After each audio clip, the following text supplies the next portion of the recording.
ഉറങ്ങുന്നില്ലേ? നീ 500 തരും. തരാടാ, സമാനപ്പെടുക. എന്ന് പറയടാ, എന്ന് പറയും. അടുത്ത ആഴ്ച തരാം. നിനക്ക് ഈ ബിയർ മേടിക്കാനും സിഗരറ്റ് മേടിക്കാനും പൈസ ഉണ്ടല്ലോ. അത് എൻ്റെ കാര്യമാണ്. നീ അതിനകത്ത് കയറി ഇടപെടേണ്ട കാര്യമൊന്നുമില്ല. ഞാൻ നിന്റെ 500 ഞാൻ തരാന്നല്ലേ പറഞ്ഞത്.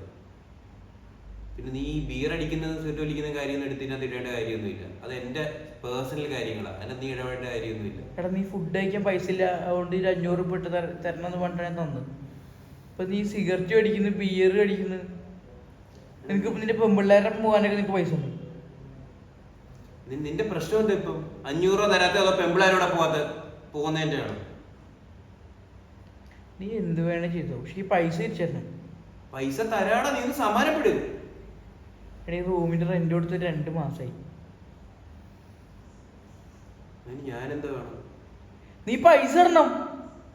നീ ഒന്നല്ലേ എനിക്ക് തരാനുള്ള പൈസ കിട്ടും, അല്ലെങ്കിൽ നീ ഒന്ന് അണ്ണാക്കടയ്ക്കൊന്നും കൊണ്ട് കുറെ നേരമായി അവൻ തുടങ്ങിയിട്ട് ഒന്ന് സമാനമായിട്ട് ഇരിക്കാൻ സമ്മതിക്കത്തില്ല. റൂമിൽ വന്നിട്ട് എന്നും ഇത് തന്നെ ചെവി തലയിട്ട് കേൾപ്പിക്കുന്നത്. എന്നടി മൂച്ച് നീ ഇവിടെ നിൽക്കണ്ട, നീ ഇവിടെ നിട്ടോ.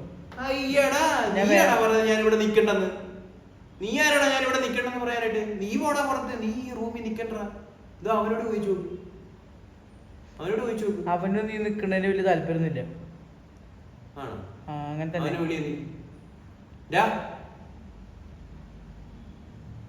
നീ എന്തിനാ അവനോട് കൂടാണ്?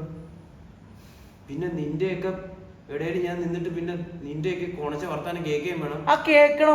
നീ ഒറ്റയ്ക്കല്ലേ താമസിക്കുക? ഞങ്ങൾ 3 പേരില്ലേ? അപ്പൊ ഞങ്ങൾ 2 പേര് അഭിപ്രായം കേൾക്കാനുള്ള ബാധ്യത ഉണ്ട്. എനിക്കിപ്പോ ഞാൻ ഇവിടെ നിന്ന് പോയി തരണം. നീ ഇപ്പൊ തന്നെ പോയി തരണം, കടന്നു പോകും.